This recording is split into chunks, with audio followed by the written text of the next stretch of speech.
এজন্য কারে খুশি করো, সবার আগে এমন মানুষে খুশি করো যার দোয়া কবুল হওয়ার গ্যারান্টি আছে, ঠিক না? জেরানা নামক জায়গার ভিতরে নবী বসা, হঠাৎ করে নবী দেখেন একজন মহিলা লাঠিতে বর দিয়া কোমরটা বাঁকা হয়ে গেছে, নবীর দিকে আসতেছেন। আল্লাহর নবী এই দৃশ্যটা দেখা মাত্রই চেহারাটা নবী দেখে চিনে ফেলছেন। মায়ার নবী সাহাবায়ে কেরামের মজলিস রেখে নবী দৌড় দিয়া মহিলার দিকে আগাইতে লাগলেন। সাহাবায়ে কেরাম অবাক অবাক। রহমতের নবী কারো সম্মানে কখনো দাঁড়ান না, আগায় যাওয়ার প্রয়োজন হয় না, কারণ আমার নবীর চেয়ে সম্মানী জমিনে আর কেউ নাই, ঠিক না? উঠতে হয় না, যাইতে হয় না। কিন্তু এই সেই মহিলাকে কি তার পরিচয়, কি তার পরিচয়, যার সম্মানে মায়ার নবী শুধু দাঁড়ালেন তা নয়, নবীজি দৌড়ে যাইতেছেন, যেরকম সুবহানাল্লাহ। সাহাবায়ে কেরাম পিছনে পিছনে দৌড়াইতেছেন, সাহাবায়ে কেরাম পিছনে পিছনে দৌড়ান। মায়ার নবী কাছে যায় বলতেছেন, মা গো, ও মা, তুমি কষ্ট করে কেন মুহাম্মদের দরবারে একবার তুমি খবর দিলা না কেন? আমাকে খবর দিলেই তো মুহাম্মদ তোমার দরবারে হাজির হয়ে যেত। মা গো, মুহাম্মদের দরবারের চেয়েও তুমি মার দরবার অনেক দামি। মা, এই বই আমার নবীর চোখ দিয়া দর দর করে পানি ঝরে, নিজের নবুয়তি চাদর মাটিতে বিছায় দিলেন। নবুয়তি চাদর মাটিতে বিছায় নবী বলেন, মা, জুতা খুলবা না, জুতা খুলবা না গো মা, তোমার জুতা সহ নবীর নবুয়তি চাদরে বসো, তোমার জুতার পায়ের দুলিতে নবীর নবুয়তি চাদর ধন্য হবে। আল্লাহ নবীর এই দৃশ্য দেখা মাত্র সাহাবায়ে কেরাম অবাক। কে সেই মহিলা, কি তার পরিচয়? আমার নবীর মা তো নাই, মা তো মারা গেছেন। নবীর মা তো সেই শিশুকালেই মারা গেলেন। নবীর মায়ের নাম ছিল আমেনা। তাহলে এই মহিলাকে, কি তার পরিচয়? আল্লাহর নবী তার নবুয়তি চাদরে বসায় দিয়েছেন জুতা সহ। এইবার নবীজি বলতেছেন, সাহাবীরা রে, তোমরা তো জানো তোমাদের নবী এতিম, জন্মের আগেই নবী বাবা হারাইছে, শিশুকালে নবী মা হারাইছে, তারপরে জানো নবীকে একজন মহিলা দুধ খাওয়াইছে, নবীর দুধমার নাম তোমরা জানোনি। সাহাবীরা কয়, নবী গো, দুধমার নাম হালিমা সাদিয়া।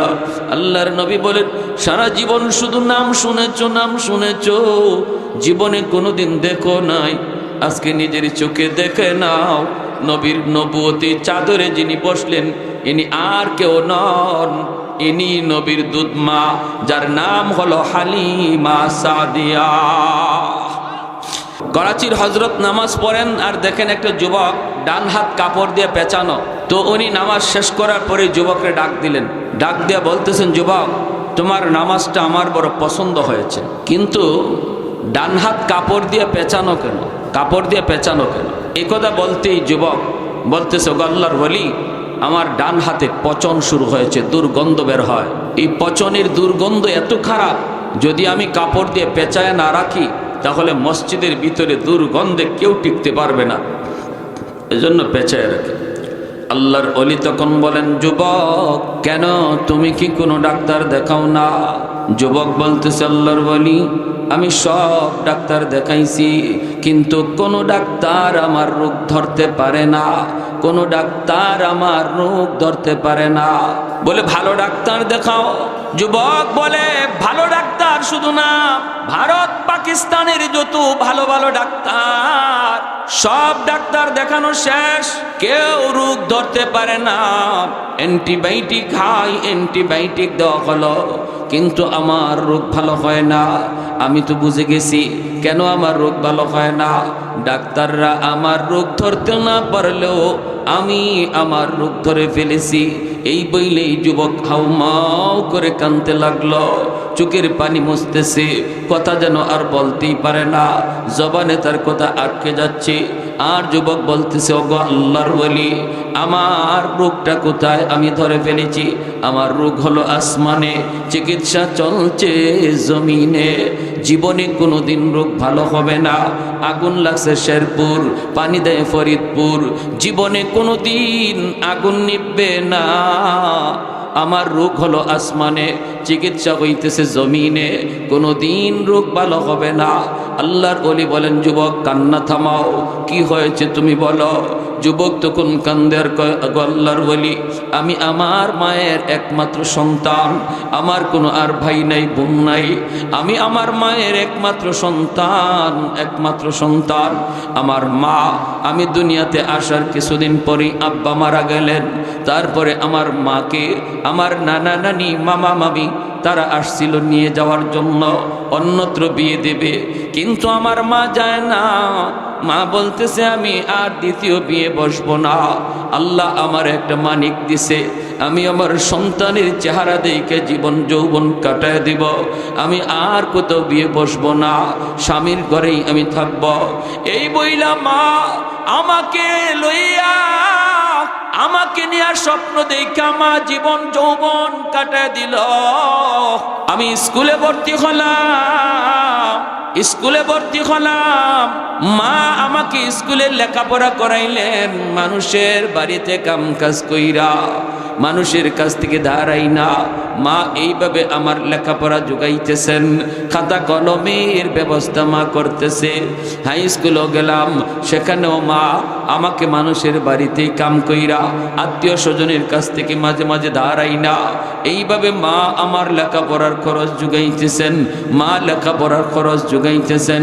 বাইরা বন্ধুরা, একবার ওই যুবক বলতেছে, আমার একটা ঘটনা মনে পড়ে গেল। আল্লাহর ওলি, মেট্রিক পরীক্ষা যখন দিব, আমি গেছি মেট্রিক পরীক্ষা দেব, ফর্ম ফিল আপ করার জন্য, স্যার বলতেছে 1200 টাকা লাগবে। আমি তখনই কেঁদে ফেললাম আর বললাম, স্যার আমার মনে হয় আর মেট্রিক পরীক্ষা দেওয়া হবে না, আর মেট্রিক পরীক্ষা দেওয়া হবে না। কেন বাবা, কেন? কই না, আমার মা মানুষের কাছ থেকে ধারাই না, মানুষের বাড়িতে কাম কইরা কইরা আমার কোনো রকম পড়ালেখার খরচটা মা যোগাইতেছে। স্যার 1200 টাকা মাকে আমি বলতে পারবো না, আমি জানি মা পারবে না, কষ্ট পাবে, অতএব আমার বুঝি আর পড়ালেখা হলো না। বাইরে বিশ্ব মা দিবস পত্রিকার বাস্তব ঘটনা বলতেছি, বাস্তব। ওই যুবক তার নাম ঠিকানা দেয় নাই, শুধু নিজের জীবনের কাহিনীটা বলছে। যুবক কান্না করে করে বাড়িতে চলে আসলো, পড়ার টেবিলে বসলো, কিন্তু পড়ে না, চোখ দিয়া পানি ঝরে। মা আড়াল থেকে দেখে ফেলেছে সন্তানের মন বড় ভারী। সেই মা ডাক দিয়ে কয়, বাবা কি হয়েছে রে বাবা, মন খারাপ কেন? বাবা কি হয়েছে? ছেলে কয়, মা কিছু হয় নাই। কয়, না রে বাবা, কিছু তো হয়েছে, কারণ সন্তানের যদি কোনো ছোট বড় বিপদ হয়, সন্তান যদি কষ্ট পায়, সবার আগে টের পায় মা। আওয়াজ দিয়া বলেন ঠিক কিনা? বিদেশ বাড়িতে যদি সন্তানের বিপদ হয়, কেউ না জানলেও সবার আগে জানে মা। এটা রক্তের সম্পর্ক। মা কয়ে, বাবা কিছু একটা তো হয়েছে বল। ছেলে বলতেছে, মা, ও মা, না বইলা তো হয় না মা, তোমাকে বলতে হয়। মা গো, আমার মেট্রিক পরীক্ষা দেওয়া হবে না। কেন রে বাজান? 1200 টাকা লাগবে গো মা। কেমন করে তুমি দিবা? এজন্য তোমাকে বলি নাই, তুমি কষ্ট পাবা। মাগো যদ্দূর পড়ালেখা করেছি, দেখি কোনো রকম একটা ছোটখাটো কিছু কাজ পাই কিনা। মায় কইতেছে, বাবা টেনশন করবি না, পাশের রুমে যায় দেখো একটা মাটির ব্যাংক আছে, এই মাটির ব্যাংকটা যায় ভাঙ্গো, মনে হয় ব্যবস্থা হয়ে যাবে। আর ব্যবস্থা করবেন আমার আল্লাহ। মাটির ব্যাংকটা দেয়া ভাঙলো, ভাঙ্গা পয়সাগুলি গনে বিসমিল্লাহ বলে গনে, গইনা দেখে মার রাখা সম্পদ, মার রাখা টাকা আল্লাহ বরকত দিয়ে দিছে, একদম 1200 টাকাই হয়ে গেছে। যা লাগবে তাই হয়ে গেছে। এইবার ছেলে কান্দের কই মা গো, ও মা তুমি কেমনে টাকাগুলি জমাইছো গো মা, মা তুমি কেমনে জমাইছো একটু বলো। মা কই বাবা যেই বাড়িতে কাম করি মাসে তো বেতন দেয় কিছু টাকা দেয়, মাঝে মাঝে আমার 2টা ডিম দিত, একটা ডিম তোমারে দিতাম খাওয়ার জন্য, আরেকটা ডিম মায়ের জন্য রাখতাম। ছেলে বলে হ মা আমি তো একটা খাইছি আরেকটা তুমি খাইছো। মা চোখের পানি জড়ায় কই বাবা আমার বাটের ডিম আমি কোনোদিন খাই নাই, এই ডিমগুলি আমি জমায়ে রাখছি। আমি জানি একদিন আমার সন্তানের পরীক্ষায় বেশি টাকা লাগতে পারে, নিজের মায়ের রেখে নিজের মায়ের অংশের ডিম বেচে বিক্রি কইরা এই টাকাটাই আমি মাটির ব্যাংকে জমাইছি একদিন তোমার উপকারের জন্য। এই বইলা যুবক কান্দে, চোখের পানি জড়ায় জড়াইয়া, চোখের পানি জড়ায় জড়ায় যুবক কান্দে আর বলতেছে আল্লাহর বলি। এরপরে আমি মেট্রিক পরীক্ষা দিলাম, পরীক্ষায় আমি পাশ করলাম, কলেজে পড়লাম, ঢাকাতে চলে আসলাম, ঢাকা এসে ঢাকা ইউনিভার্সিটিতে ভর্তি হলাম, ভালো একটা স্টুডেন্ট আমি হলাম, পরীক্ষায় পাশ করলাম, চাকরি আমার হইল। এরপরে আমার এক স্যার, আমার এক টিচার আমাকে বলতেছে বাবা চাকরিটা দেওয়ার সময় স্যারে বলছে চাকরির ব্যবস্থা হবে, আমার মেয়েটাকে তুমি যদি বিয়ে করো, মেয়েটারে যদি বিয়ে করো। এইবার যুবক মায়ের কাছে যায় বলতেছে মা গো চাকরিও হবে আর বউ পাইবা। মা তুমি কি বলো? মা কই বাবা বড় লোকের মেয়ে ঘরে আনতে আমার বড় ভয় লাগে, কারণ বড় লোকের মেয়ে গরিবের ঘরে আইসা মানায় নেবে কিনা সন্দেহ। যুবক বলেন না গো মা, না টেনশন করো না, তার সাথে আমার কথা হয়েছে, মা গো মেয়েটা অনেক ভালো, তোমাকে মানবে। এই বইলা মাকে রাজি করাইছি। যুবক রাজি করাইয়া মাকে, যুবক রাজি করাইয়া বউটারে ঘরে নিয়ে আসছে। ভাইরে দিন যায় রাত যায়, মা মনে মনে যা ভাবছিল তাই ঘটে গেল। বড় লোকের শিক্ষিত মেয়ে গরিবের ঘরে আইসা গরিব মাকে মা কইয়া ডাকতে তার বড় শরম লাগে। বাইরে আস্তে আস্তে দিন যেতে লাগলো। মায়ের বিরুদ্ধে যুবকের কানে কানে নালিশ দেয়, স্বামীর কানে কানে নালিশ দেয় মায়ের বিরুদ্ধে, অফিস থেকে আসলে পরে মায়ের বিরুদ্ধে নালিশ দেয়। যুবক বলতেছে আল্লাহর ওলি গো, প্রথম আমি তার দেওয়া অভিযোগ আমি বিশ্বাস করি না, বরং আরো বলছি সাবধান, আমার মায়ের বিরুদ্ধে তুমি কোনো কথা বলবা না। জানো না তুমি আমার মা, আমার শুধু মা না, আমার মাও আমার বাবাও সব কিছু মা করছে, মার বিরুদ্ধে কিছু বলবা না। কিন্তু আল্লাহর ওয়ালি একদিন প্রতিদিন একই কথা আর কত শোনা যায়।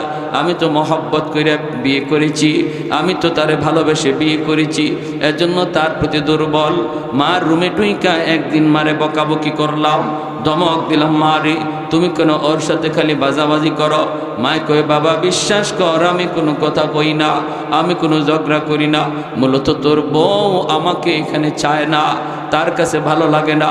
খানা দিতে খানাটা আমারে দেয় কিন্তু মহব্বতের সাথে দেয় না।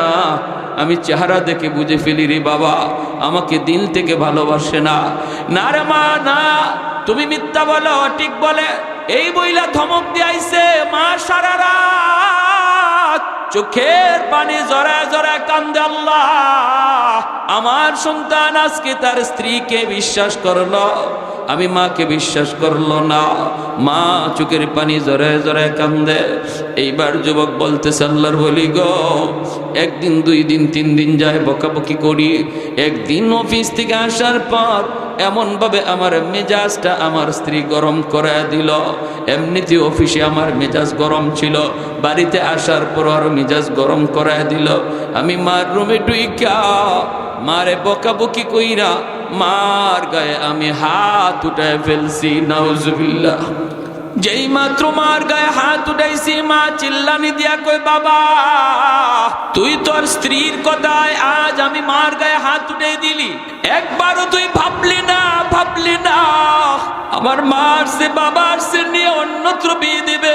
জীবন যৌবন সব আমি তোর মুখের দিকে তাকায় কাটায় দিলাম। আজ আমি বৃদ্ধা, গায়ে শক্তি নাই, মানুষের বাড়িতে কাপ কইরা কইরা তোর লেখাপড়ার খরচ জুগাইলাম। যেই হাতটা দিয়ে তুই আমাকে মারলি, এই হাতটা শুধু মায় চুমায়া চুমায়া বড় করছি। তোর এই হাতের মধ্যে আমি মার হাজারো চুমা লেগে আছে, চুমা। মানুষ সন্তানের হাতটাকে লোশন দিয়া দিয়া বড় লোকের ছেলে লোশন দিয়া দিয়া সেটাকে বড় করে, আর আমি তো গরিব, আমি তো লোশন পাই নাই, কিন্তু চুমায়া চুমায়া তোর হাতটা বড় করছি।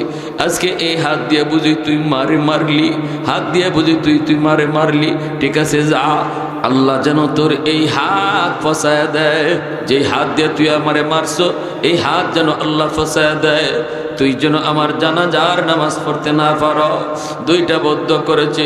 যুবক কান্দে আর কই গল্লার বলি, মা যেই মাত্র দুইটা বদ্ধ দিছে আমি টের পাইছি আমার পায়ের জমিন কাইপা উঠছে, জমিনটা কাইপা উঠছে। আমি তখনই বুঝছি আল্লাহর দরবারে মার বদ্ধ কবুল হয়ে গেছে, কবুল হয়ে গেছে। ভাইরে, ওই যুবক বলতেছে গল্লার অলি, বেশ কিছুদিন পর আমি অফিস থেকে খবর পাইলাম মা মারা গেছে। জানাজা পড়ার জন্য আমি রওনা দিলাম।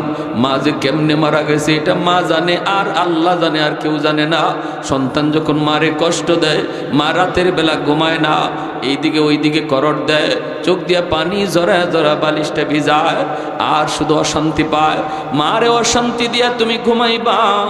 মায়ের নবী কয়, এই ঘুম যদি তোমার জীবনের শেষ ঘুম হয়, মরতে দেরি, জাহান্নামে যাইতে দেরি হবে না।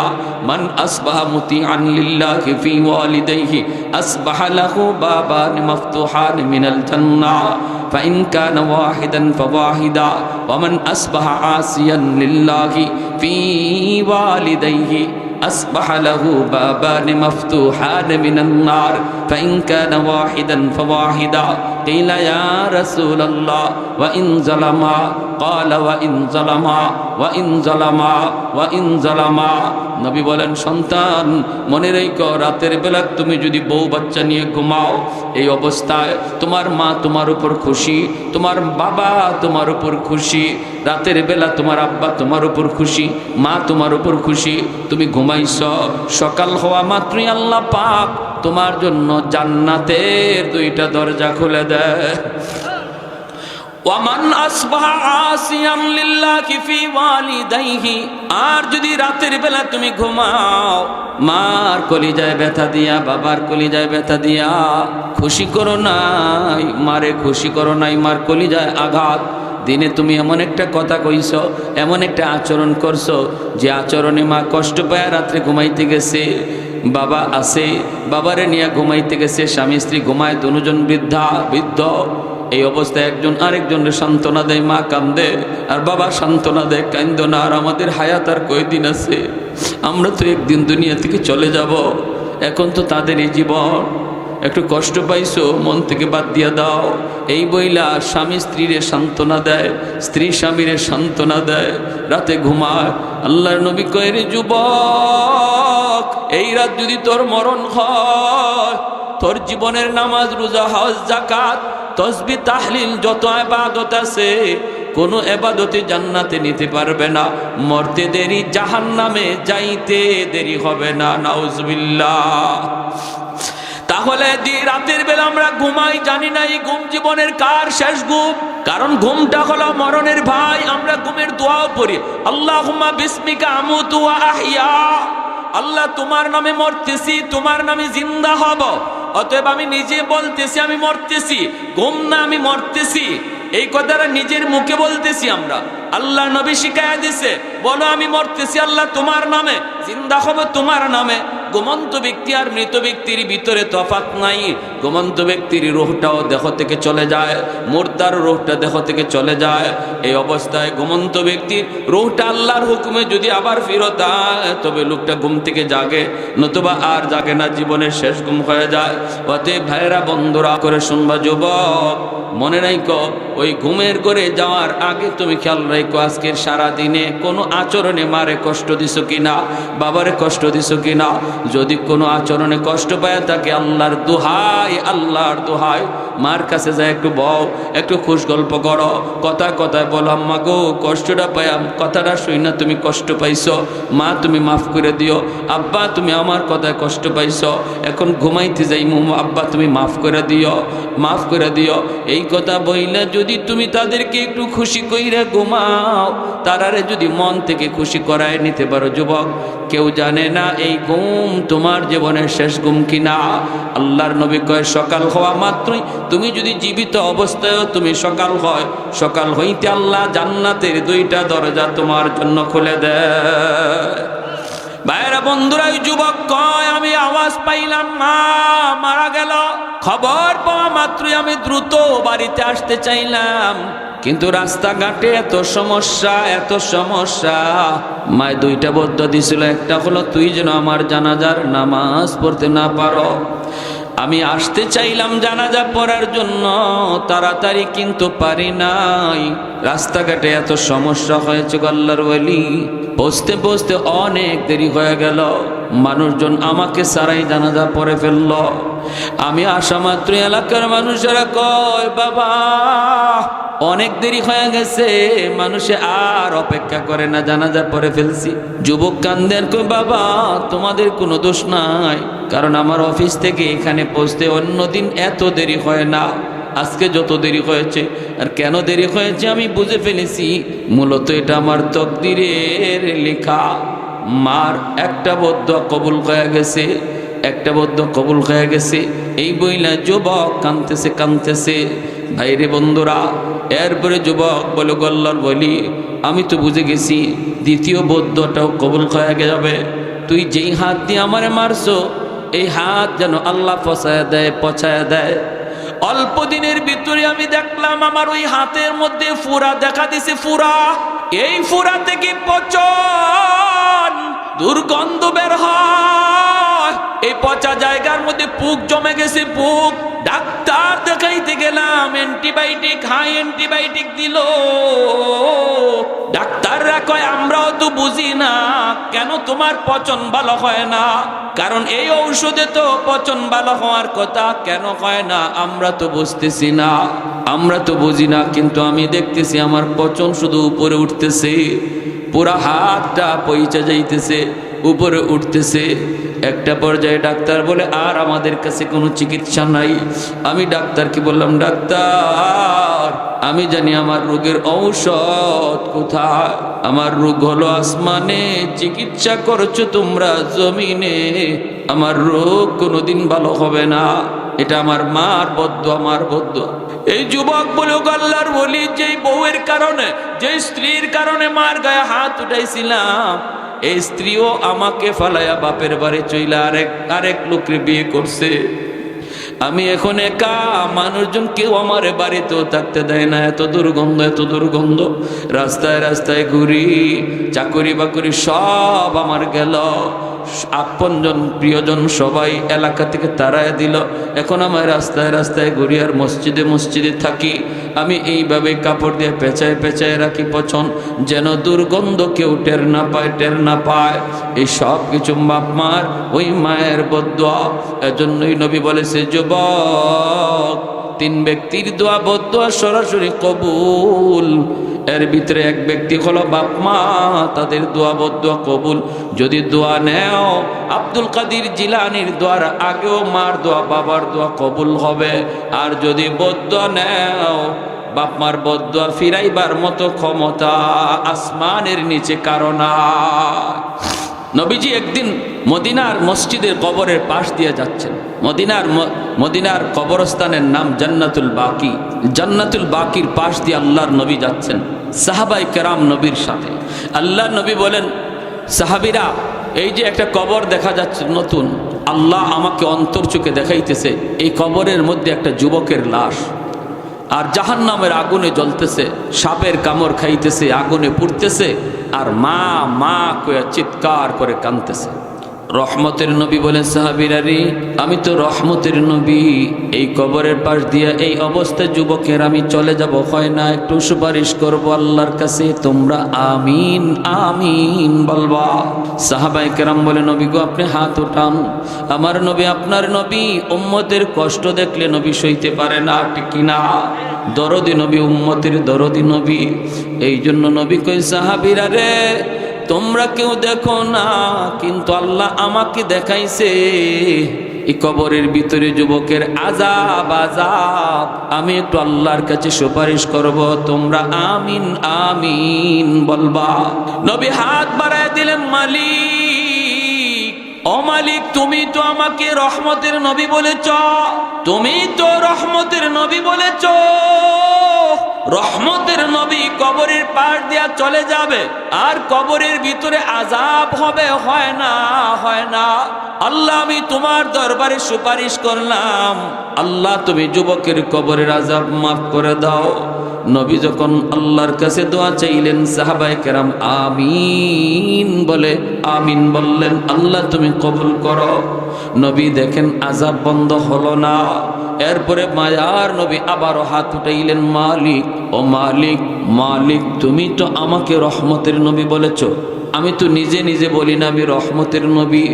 ওয়ামা আরসালনাকা ইল্লা রাহমাতাল লিল আলামিন, তুমি তো রহমতের নবী বলেছ, রহমতের নবী কবরের পাশ দিয়া গেলে যদি আযাব বন্ধ না হয় তাহলে রহমতের নবী বানায় লাভ কি? আল্লাহ আবার হাত উঠাইলাম, নবী হাত উঠে দোয়া করেন, সাহাবীরা আমিন বলেন, আযাব বন্ধ হয় না। এইবার নবী আবার হাত উঠাইলেন আর কান্দেন, মালিক, কোথায় আমি ভুল করলাম?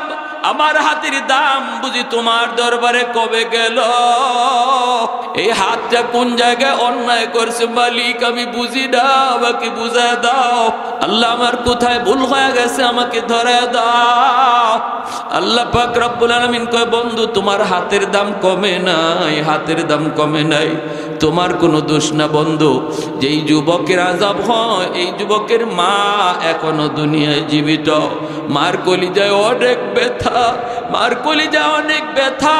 মরণের সময়ও মায়ের সন্তানরে মাপ দেয় নাই, এত কলিজায় ব্যথা।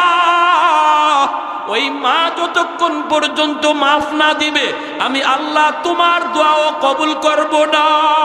যতক্ষণ পর্যন্ত মায় মাফ না দিবে বন্ধু, তোমার সুপারিশও আমি কবুল করব না। আল্লাহর নবী, রহমতের নবী, মায়ার নবী তখন নিরাশ হয়ে গেলেন। নবী এবার বুঝতেছেন, বাপমার কলিজায় যদি ব্যথা থাকে, ফিরেও যদি আমার জন্য দোয়া করে, পেশাব যদি দোয়া করে, দোয়া কবুল হবে না। কেমনে পেশাব? শুধু বর্তমানে পেশাব না, আব্দুল কাদের জিলানী, মঈনুদ্দিন চিশতি, কুতুবউদ্দিন কাকির মতো বড় বড় ওলি আল্লাহ যদি দোয়া করে, দোয়া কবুল হবে না। যদি বাপমার কলিজায় ব্যথা থাকে, কেন হবে না? কারণ রহমতের নবীর দোয়া ওই কবুল হইছে না, আমার নবীর সুপারিশটাই কবুল হইছে না।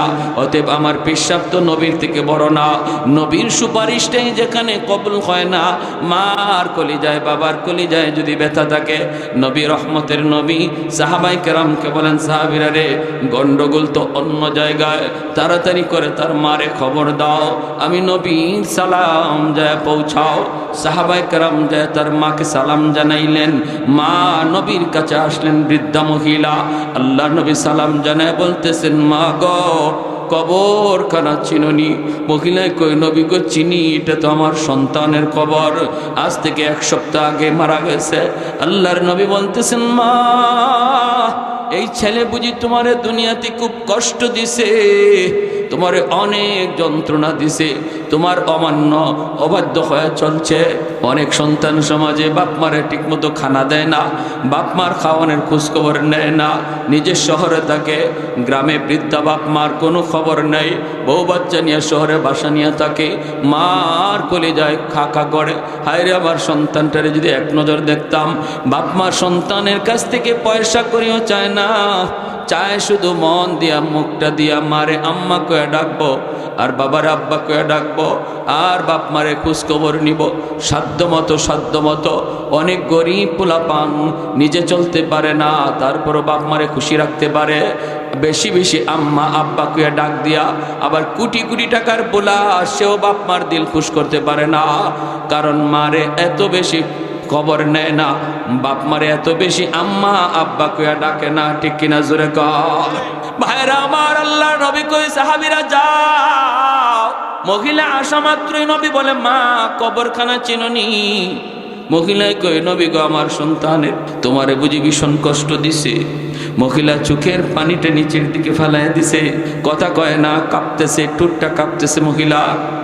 নবী কই মা গো, এজন্য তোমার ছেলে কবরে আযাব হইতেছে, আযাব ভীষণ আযাব হইতেছে, সাপের কামড়, আগুনে পুড়তেছে। আর মা মা কয়ে চিৎকার করে কাঁদতেছে। আল্লাহ আমাকে অন্তর চোখে দেখায় দিছে, মা গো আমি তোমার সন্তানের জন্য একবার নয় 3 বার সুপারিশ করেছি, কিন্তু আল্লাহ আমার সুপারিশ ফিরিয়ে দিছে। সাফ সাফ আল্লাহ জানায় দিছে, তুমি যদি তারে মাফ না করো আল্লাহ তারে মাফ দিবে না। মা গো আমি নবী তোমার কাছে সুপারিশ করি, দয়া করে ছেলেটারে মাফ করে দাও, তুমি মাফ না দিলে আযাব বন্ধ হবে না। মহিলা মাথা নিচের দিকে দেওয়া, জবাব দেয় না, কথা কয় না, আল্লাহ নবীর কোনো জবাব দেয় না। এইবার মহিলা মাথাটা উপরে উঠাইছে, চোখ থেকে পানি ঝরতেছে আর বলতেছে, নবী গো আমি এরে মাফ করবো না, আমি মাফ করবো না, মাফ করবো না। কারণ নবী গো আমার পিঠে এখনো মাইরের দাগ আছে, আমার পিঠে তার এখনো মাইরের দাগ, মাইরের দাগ, এখনো আঘাতের দাগ। যদি দেখতে চান নবী গো আমি দেখাইতে পারবো। এই মহিলা হাউমাউ করে কান্না শুরু করলো। আল্লাহ নবীর চোখ থেকে দর দর করে পানি পড়ে, নবী কান্দেন আর বলেন, হায় রে সন্তান, হায় রে সন্তান, সন্তান বুঝি এমন হয় যেই সন্তানকে এত আদর কইরা এত মায়া কইরা লালন পালন করলো মা, সারাটা রাত বুকের উপর রাইখা ঘুমাইলো, ভিজা বিছানায় নিজে শুইল, সন্তানকে বুকে রাখলো। এই মার গায়ে বুঝি সন্তান হাত উঠে দিল, মায়ার নবীও কান্দেন। এইবার নবী বুঝতেছেন মহিলার দিল শক্ত হয়ে গেছে, দিল নরম করা যাবে না। নবী এবার চিন্তায় পড়ে গেলেন, তাহলে কিভাবে আযাব বন্ধ করা যায়? আমি তো এই অবস্থায় যাইতে পারি না, আমি তো পারি না, কারণ সে তো আমার উম্মত। আসরের মাঠে যদি কই নবী গো আপনি আমার এই অবস্থা দেখা কেমনে চলে গেলেন গো নবী? আল্লাহ নবী রহমতের নবী কো মালিক, কবরের আযাবটা আমারে যেভাবে তুমি দেখাইতেছো তার মারেও দেখায় দাও। কারণ আমি নবী জানি, মা যদি নিজের চোখে সন্তানের বিপদ দেখে, আযাব দেখে, তাহলে দিল নরম হয়ে যাবে। কারণ সন্তানের বিপদ বাপ মা সইতে পারে না, সন্তানের কষ্ট বাপ মা সইতে পারে না। যতই সন্তানের উপরে বিরক্ত হোক, সন্তান যদি বিপদে পড়ে সবার আগে বাপ মা দায়, সবার আগে বাপ মা যায় দাঁড়ায়। আল্লাহর নবীকে আল্লাহ আযাবের দৃশ্যটা মার চোখে দেখায় দাও। রব্বুল আলামিন কয়, বন্ধু তোমার এই সুপারিশ আমি আল্লাহ কবুল করলাম। সাথে সাথে কবরের আযাবের দৃশ্য নবীও দেখেন, মহিলাও দেখে। চোখের খামন দিকে কুদরতি পর্দা আল্লাহ সরায় দিলেন। মা যেই মাত্র দেখে ছেলে মা মা কইয়া চিৎকার করে ডাকে, সাথে সাথে মার দিল নরম হয়ে গেছে। আযাবের দৃশ্য আর মা মা ডাক শোনা মাত্রই মার দিল নরম হয়ে গেল। মা ডাক দিয়া কয়, নবী গো, ওগো নবী আমি ভাবতে পারি নাই, আমি বুঝি নাই আমার ছেলে এত কষ্টে। ওগো নবী আমার মনে যত কষ্ট ছিল, যন্ত্রণা ছিল, সব আমি ভুলে গেলাম, আমি আমার সন্তানরে মাফ করে দিছি। মায়ার নবীর কাছে মা এই কথা বলতে দেরি, আযাব বন্ধ হতে দেরি হয় না। এজন্য ভাইরে বলতেছিলাম, একটু ভালো করে ইয়াদ করো যুবক, যাদের ঘরে মা আছে বাবা আছে, সাবধান, এখনো সময় আছে, কদর করো, এখনো সময় আছে, কদর করো। বাপ মারে খুশি করে কিন্তু আল্লাহ পাওয়া যায়, বাপ মারে খুশি করে আল্লাহকে পাওয়া যায়। বাপ মারে নারাজ কইরা কোনোদিন আল্লাহকে পাওয়া যায় না। আর যদি বাপ মারে রাজি কইরা আল্লাহরে পাও, দুনিয়াতে নগদ পুরস্কার 1 নম্বর। আল্লাহ পাক তাফসীরে কিতাবে লিখেন, 1 নম্বর ফায়দা হলো বাপ মার দোয়া যদি থাকে, বাপ মা যদি সন্তানের উপর খুশি থাকে, 1 নম্বরে আল্লাহ এই সন্তানের দুনিয়াতে হায়াত আল্লাহ বাড়ায় দেয়, হায়াতের মধ্যে আল্লাহ বরকত দেয়। বিপদ আসবে আল্লাহ বিপদ কাইটা দেয়, অ্যাক্সিডেন্ট হওয়ার কথা আল্লাহ বাঁচায় দেয়, ঠাটা পড়ার কথা আল্লাহ কাইটা দেয়। এইভাবে আল্লাহ পাক হায়াতের ভিতরে বরকত আল্লাহ বাড়ায় দেয় যদি পিছনে বাপ মার দোয়া থাকে। 2 নম্বর ফায়দা হলো, বাপ মা যদি তোমার পিছনে দোয়া থাকে, তাহলে আল্লাহ দ্বিতীয় পর্যায়ে তোমার রিজিক আল্লাহ বাড়ায় দেয়। ব্যবসা তুমি দিছো ছোট, বরকত দিয়া দিবে আল্লাহ বড়। চাকরি তোমার অল্পতে প্রমোশন হবে, লেখাপড়া করতেছ, ভালো রেজাল্ট হয়ে যাবে। এইভাবে তোমার দুনিয়ার লাইনে আল্লাহ পাক তোমারে আগায় দিবে। 3 নম্বর হলো, তোমার সন্তানকে আল্লাহ মানুষের মতো মানুষ আল্লাহ বানায় দিবে, তোমার সন্তানটাও মানুষের মতো মানুষ হবে, তোমার সেবা করবে, তোমার খেদমত করবে। আর যেই সমস্ত সন্তান বাপ মার সেবা করে না, 1 নাম্বার দুনিয়ার ক্ষতি হলো, হায়াতের ভিতরে বরকত পাবে না, অল্প দিনে দুনিয়াতে অ্যাক্সিডেন্টে মারা যাবে। 2 নম্বর রিজিকের ভিতরে বরকত পাবে না, ব্যবসা দিবে, অনেক টাকা লাগাবে, কিন্তু লাভ অনুযায়ী আশা অনুযায়ী ফল পাবে না, তার সন্তানকে তার মতো মানুষ বানাতে পারবে না। বাইরের জন্য বলতেছিলাম, এই হলো দুনিয়ার নগদ ফায়দা। আর যাদের বাপ মা দুনিয়ায় নাই, আমাদের জন্য করণীয়, নবী বলে বাপ মা যাদের দুনিয়াতে নাই, তোমাদের জন্য করণীয়, মান যারা কবর আবাওয়াইহি ফি কুল্লি জুমাতিন গুফিরা লাহু কুতিবা বাররান। জুম্মার নামাজ পড়া কোনো সন্তান বাপ মার কবর জিয়ারত করতে ভুলবা না। নবী বলেন জুম্মার দিন মা বাবার কবর জিয়ারত কোনো সন্তান ভুইল না। জুম্মার দিন যদি বাপ মার কবর জিয়ারত করো, আল্লাহ পাক দুনিয়াতে অনিচ্ছায় যদি বাপ মারে কষ্ট দিয়া থাকো, আল্লাহ মাফ করে দিবে। বাধ্য সন্তানের তালিকাভুক্ত আল্লাহ বানায় দিবে, বাধ্য সন্তানের তালিকাভুক্ত বানায় দিবে। আর ইচ্ছা অনিচ্ছায় কিছু ভুল ত্রুটি হলে আল্লাহ মাফ করবে। অতএব জুম্মার দিন বাপ মার কবর জিয়ারত কঠিন না সহজ? 5 ওয়াক্ত নামাজ বাদ দিয়া না পইরা? কারা কারা 5 ওয়াক্ত নামাজ পইরা জুম্মার দিন কবর জিয়ারত করার নিয়ত আছে? একটু হাত উঠান তো আল্লাহর কাছে। আল্লাহ তুমি প্রতিটা হাতকে কবুল করো। যুবক হাত বাড়াও, তুমি যে দাদা দাদির কবর জিয়ারত করবা জুম্মার দিন ফজরের নামাজ পইরা, অথবা জুম্মার নামাজ পইরা, অথবা আসরের নামাজ পইরা, যে কোনো এক টাইমে ফজরের পর থেকে সূর্য ডুবার আগ পর্যন্ত অবশ্যই আমরা এক টাইমে কবর জিয়ারত করব ইনশাআল্লাহ। এটা আমাদের মুর্দেগানের হক, এটা আমাদের মুর্দেগানের হক। আল্লাহ সবাইকে তৌফিক দান করুন। কুকুর ধরলে কি ওযু ভেঙে যায়? আর কি উদ্দেশ্যে কুকুর পালা যায়? আছে কুকুরের যে কি আছে মুখের, এটা যদি লালাটা যদি লাগে তাহলে নাপাক হয়ে যাবে। আর যদি তোমার কুকুর পালা যায় কি না? না, বর্তমানে যে কুকুর আশপাশে থাকে এর দ্বারা রহমতের ফেরেশতা আসে না। আল্লাহ পাক আমাদেরকে বুঝার তৌফিক দান করুন। দুরূদ শরীফ পড়ি, আল্লাহুম্মা সাল্লি আলা মুহাম্মদ ওয়া আলা আলি মুহাম্মদ কামা